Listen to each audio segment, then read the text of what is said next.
Dee, Possum Patty, and the entire Soggy Bottom bunch here. Well, I know this is a little bit of a different camera angle here.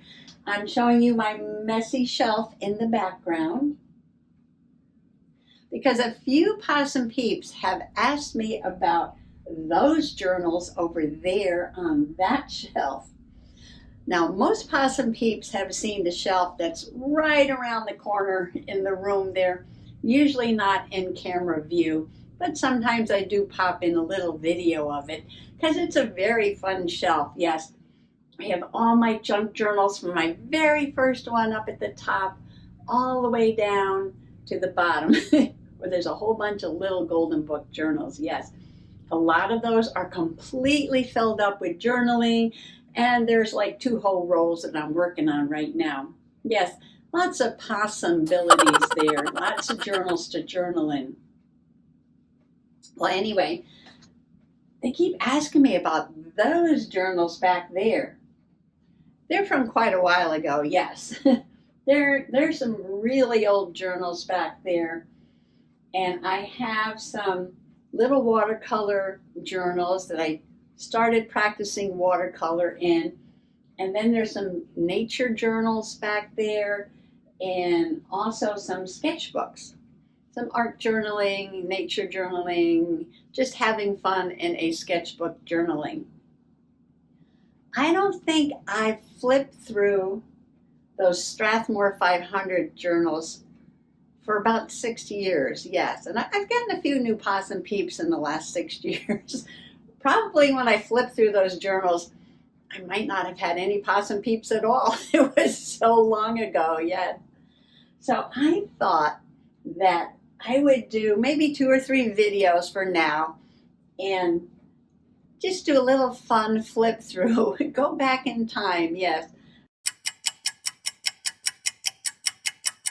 of those journals over there. And it's so hard to choose which journal to share with you. I think they all have a lot of really fun stuff in them. So what I'm going to do is I'm going to get out my random number generator, and I'm going to randomly pick a number and I will pull that journal off the shelf because they are numbered. They are numbered, let's see.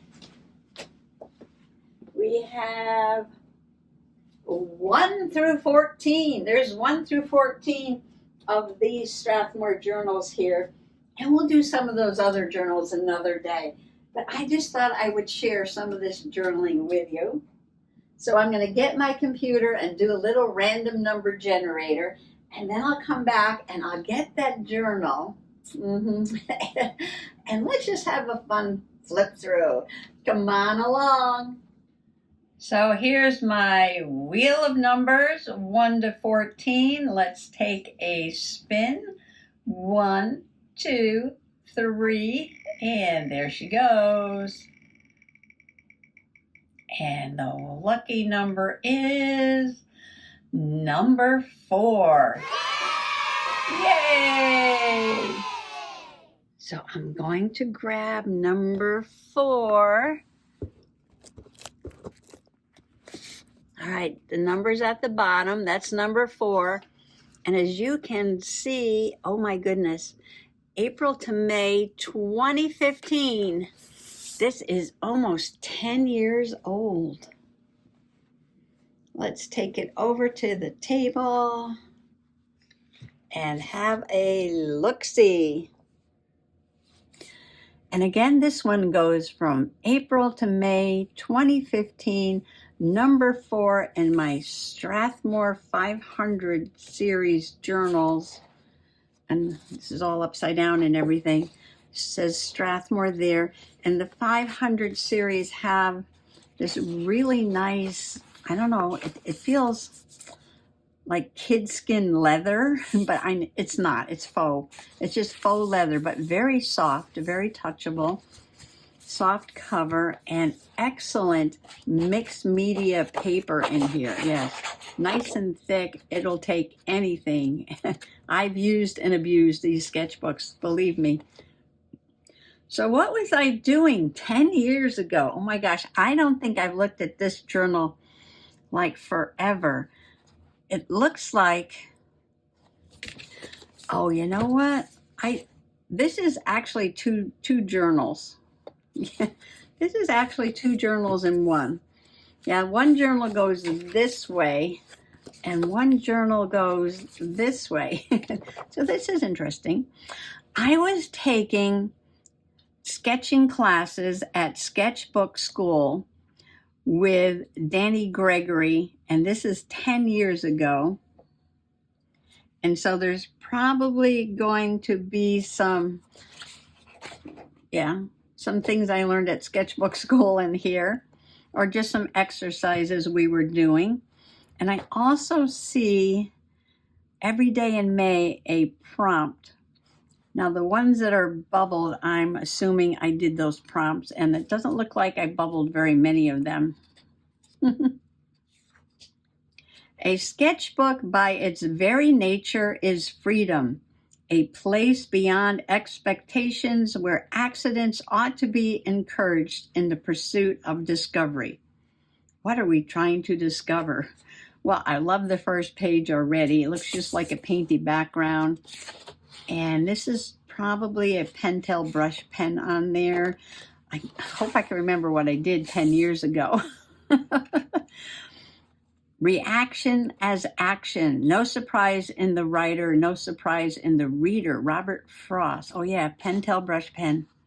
So I think what we did, I even wrote it down. Good for me. Place a paper towel on the right-hand side of a blank sketchbook. Pour some drips of colored ink on the towel. Close the book. Press down. Remove the paper towel. Use black ink to doodle on spilled ink. Oh, I used some of my friend's homemade black walnut ink. Liquid acrylic, Higgins brick red, and Liquitex ink sap green. Oh, then you do that. And of course I drew a rock with lichen on it. That was fun. And this was just something from the backyard, I guess. Backyard, April 18th, 2015. Red flowers of the maple tree. And this looks like it's gouache paint pens. Oh, you know what? I bet you it's those acrylic paint pens with some ink on top. Very colorful. I used to go up to the Hawk Mountain Native Plant Garden to do some sketching. These are Dutchman breeches, and these are, looks like a trout lily. I didn't label it, I should have.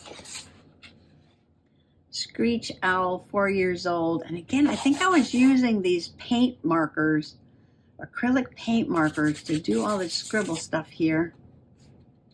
18 years old, red-tailed hawk. So this was like a raptor program at Hawk Mountain where they bring out the live raptors and you get to learn about them and sketch them.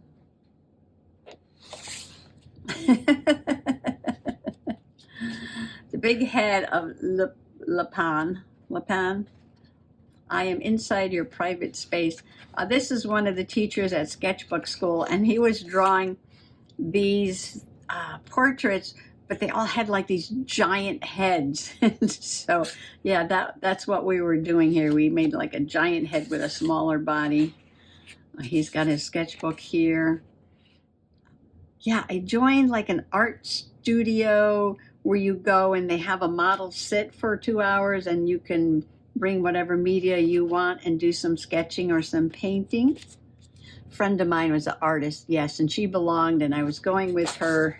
It was a really fun experience because I was focusing like on sketchbooks and nature journaling, and they're all like oil painters and watercolor painters and doing large canvases, and we would go out plein air, you know, and to a beautiful site, and they'd be doing landscape, and I'd be sitting in the corner with my little stool sketching mushrooms.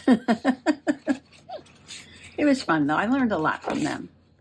And this is at a nature center. I think I arrived early for a program, and I just started sketching the tree that was in the parking lot where I was parked. Too cold to go out and sketch the view. a few snowflakes flying, sitting in the car waiting for a meeting to start. Okay, sketch this branch, looking through the windshield, Angelica Creek. That's in Reading, Pennsylvania. Oh, and this is a program, an Earth Day program, where they had these drummers. And again, I believe these are acrylic markers and maybe watercolor pencils here. Oh, here's another drummer. They were fun to sketch. And this one says, Sketchbook School free weekly assignment, 2x7 landscapes. Okay, so we had to do a landscape that was 2 inches by 7 inches, and I just did fair weather clouds. Oh, and here's the acrylic markers, and I was trying out different pens to see which ones wrote the best on top of the acrylic paint. Going the wrong way. Okay. Watching the tulip poplars tree buds.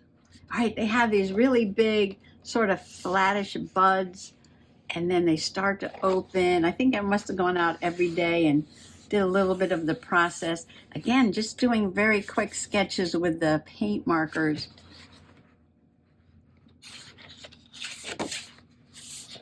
And this is some nature journaling here. Fuzzy fiddlehead, skunk cabbage leaves unrolling, dwarf ginseng, red trillium, watercolor pencils, and brush pen. So that's probably my Pentel pen. So what I say, these were watercolor pencils. So I did these with watercolor pencils at Antietam Lake on a botany walk in April of 2015. Fuzzy fiddleheads, skunk cabbage, trillium, dwarf ginseng. Those are these little ones down here. All right, the next couple of pages are really nice, but they're life drawings. Yeah, when you do life drawings at an art studio, the models are, yes, unclothed, shall we say. I don't know if I can show those, so I'm going to skip over those. Although there is a nice apple there. I can show you the apple. Let me show you the apple. Ta-da! Every day in May prompt. So this is the prompt. My favorite food, Honeycrisp apples done with colored pencils. Okay, covered up the nude. Here's a every day in May, an old tree. Just another tree. Redbud tree. I like how delicate I made these little flowers down here. Watercolor pencils. And what is this? Curtains in my mother's bathroom. Experimenting with acrylic marker and brush pit pens. Oh, there's a little cartoon. You should be celebrating my failures instead of punishing me for them. A failure is the raw material of success. If I am not failing, it means I am not pushing myself hard enough. Oh, what's this? Looks like an alien face, doesn't it? But I was doing a prompt, draw something with wheels. The front end of a Honda Silverwing. And I probably would have drawn the rest of it, but I ran out of room on the paper. But doesn't that look like an alien face? Funny. And blind contours. Blind contours are super fun to do. You look at what you're sketching and not at the paper, and you just have your eyes follow along the outline of like the flower, and you move your pencil on the paper without looking at it. But I like this sketch with gel pens here, this iris, like a couple blind contours in there. Bleeding hearts. These are all done with pens. Out in the yard, sketching outside. I love to sketch outside. Practicing iris. Oh, so here we go. This was too heavy. Less is better. So I was experimenting, making notes on what I liked better. I like the looseness of this side more than that side. Large buds. And I keep going. Sometimes you have to be your own teacher and go back and with a critical eye, not an eye that says, I can't do this. I'll never be able to do this. Um, this is really, really bad. So you could look back at your picture like it was somebody else's drawing and you think to yourself, what do I really, really, really like about it? And take a note of that. And then take a note of, well, I really like this, but I would have changed over here, or I don't really like that part, and make a note of that too. So it's not like you're putting yourself down. No, you're not discouraging yourself at all.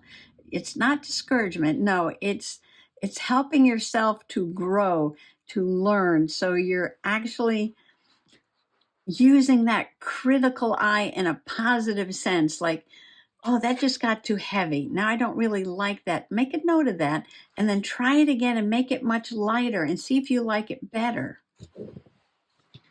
This is how I teach myself. I really like this leaf here. Just a scribbly sketchy. I know I went through this scribbly sketchy period for quite a while. Let the color do the work. Ooh, I like that. Let the color do the work. These are really fun gel pens, aren't they? Slight bulge there. It's longer. Oh, I see. I made it too short. And then I went back and, with my critical eye, again, not critical in the sense of putting yourself down, critical in the sense of what do you like and what would you change, that the tulip should be longer. So I made a note of that. And that also there's a slight bulge right there. Two different tulips though. But I like this one. I like how that came out. And I love that leaf. Oh, here's some more of those sketchy gel pen pictures. Wisteria and lilacs. Got some Solomon seal there and some woodland phlox. I like these little sketchy sketches. Oh, and here's another one, columbine. Oh, I thought the tip of the flower looked like 5 geese. And I like how I used all that orange and pink and green. That was really fun.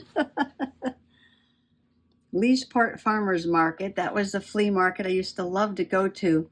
And they had some goats there. And again, I think this is acrylic markers. Sketching the goat. He's kneeling down. Curving around to his tail. Most of the time the goat was facing the other way, so I sketched the back of the goat. Didn't get his face though. Oh, more goat. More goats in motion. Bow-legged goat. Oh, here's that Honda Silver Wing. Before I just did this part, I did the rest of it. Wonky cycle. At least I got it on the page. Well, most of it. No, I still ran out of room over there. That's funny. Oh, and more goat, really? More goat. Half folded goat, fully folded goat. Final bit of goatness. Ooh, this is colorful.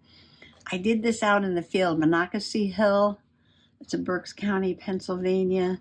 Again with that acrylic marker and some gel pens on top. And this is a wild orchid. Looks like a lady slipper, doesn't it? And the backyard rhododendron, again, with the paint markers and the gel pen. Showy orchids at Monocacy Hill. These are wildflowers. And now we're back at the artist studio. This was actually one of the artists who was sketching. This was Jack. Oh, and I had him sign his name. Oh, this is funny. And this was Carol. And Carol signed her name. And she was pouring tea. And I was using watercolor. And I think these are the Bic gel pens. If you go in right away with a wet brush, the gel pens run a little bit. Gives you this awesome little effect. Look at that. Yeah, so if you take the gel pen and on wet, or you put some wet on it afterwards. See, look at that soft pastel colors on these. I know, so delicate. It's like some pages are just like bold in your face, and then other pages are just so delicate. It's fun to try out all the paint supplies. Oh, contours, this was funny. You take a grouping of things and you draw the outline, the contour, without any details in the middle. I was just sketching the shadows on a tree. The black is supposed to be the shadowed part of the tree trunk, and on the ground. And more flowers.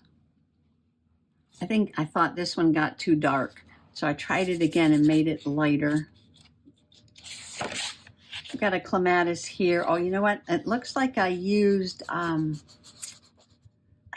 masking fluid to make all those stamens on there, and then painted the flower, then rubbed off the masking fluid, and then went back in and put a little bit of yellow, I betcha.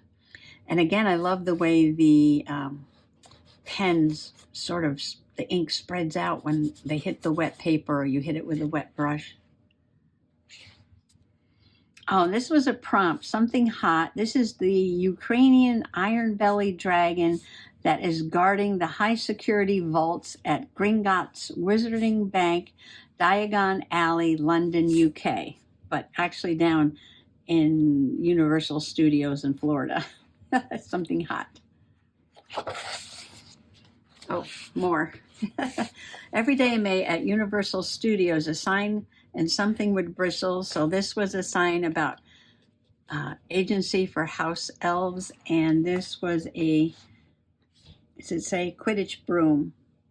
I did it with a dip pen and watercolors. Oh, but you know what, the Lamy, I'm sorry, the Lamy's not a dip pen. The Lamy is a fountain pen. It's got a cartridge in it. Oh, I love this. This is one of my fave here. The sorting hat. I used Crayola washable large crayons and water. Crayola washable large crayons and water. I love how that came out. I probably did the same thing here.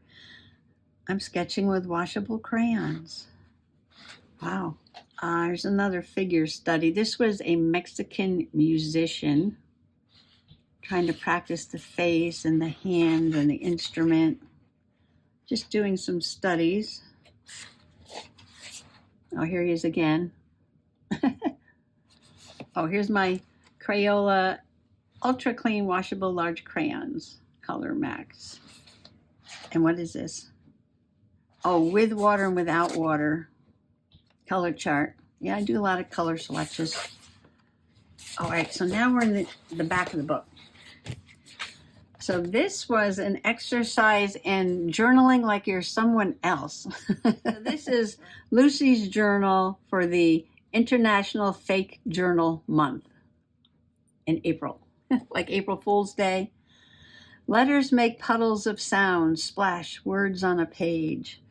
Oh, I think Lucy might have been a bit of a poet, yes. Into every life some rain must fall. So there's a little figure there under an umbrella, and all the words from her book are coming down and splashing on the ground. Letters make puddles of sound, splash words on a page. Metallic blue-green reflects off V-shaped razors. Swallow wings slice air. Oh, she's definitely a poet, yes. Lucy is definitely a poet. And these are swallows, marking the arrival of the swallows. Strange to see swallows in the air while snow is still on the ground. When the robins arrived last month, they were thin. What a harsh winter it's been. They even have sparkle. Here's some more of that acrylic marker in the back. Acrylic paint markers. Here's a picture of a swallow. Oh, and this is like a little horse anatomy here. But I did do a poem.